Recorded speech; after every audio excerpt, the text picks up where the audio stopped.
Gara-gara jadi OB diremehkan teman. Saat itu atasan datang, kemudian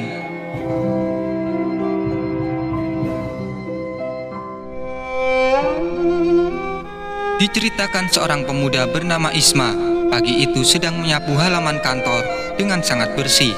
Tanpa sengaja bertemu teman SD-nya dulu, yaitu Agung. Isma memang bekerja sebagai OB di kantor tersebut karena ia berasal dari desa yang merantau ke kota.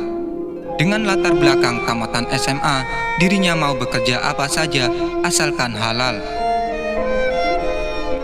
Berbeda dengan Agung, dia memang terbiasa hidup di kota. Karena setelah lulus SD, dia langsung pindah ke kota bersama keluarganya. Hingga untuk pertama kalinya, ia kembali bertemu Isma. Hari ini Agung datang ke kantor tempat Isma bekerja karena sedang mengurus kerja sama dengan perusahaan itu. Saat bertemu pertama kali, dirinya langsung ditegur, sebab ingatan samar antara benar temannya dulu atau tidak. "Kamu Isma ya, teman SD-ku dulu." "Aku Agung," sambil menepuk pundaknya. Kemudian mereka saling mengingat masa SD. "Oh iya, teman SD. Ingat," kata Isma. "Bukannya kamu dulu yang rajin belajar itu, kerjain tugas apa saja. Hati-hati, jangan nyapu dekat-dekat mobil orang, ntar kena. Ganti ruginya banyak," sambil meletakkan jas di mobilnya sendiri. "Dulu pintar kok jadi tukang sapu. Mending aku ya, gak pintar tapi kerja kantoran." Isma hanya diam mendengarkan cibiran teman SD-nya. Tak sengaja seorang GM perusahaan itu melihat karena sedang parkir juga. Dia kemudian mendekati Isma, langsung berucap begini, "Keponakanku sudah datang. Rajin pula mau nyapu. Ayo kita pergi, banyak kerjaan di kantor."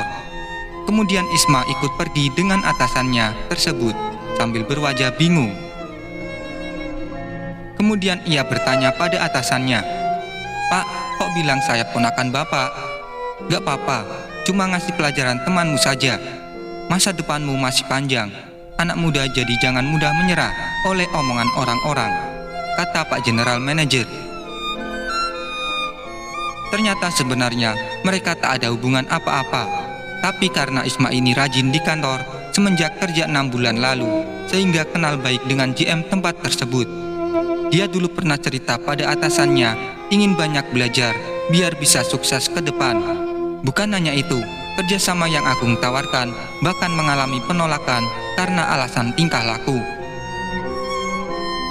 Makanya sejak saat itu, ketika ia membuatkan kopi atasannya sering ngobrol sehingga akrab dan ternyata nolong di kala sulit. Bahkan di tahun berikutnya, dia dapat surat untuk sudah naik jadi pekerja karena kredibilitasnya dalam pekerjaan. Sukses itu berasal dari kecil, maka jangan mudah meremehkan orang lain.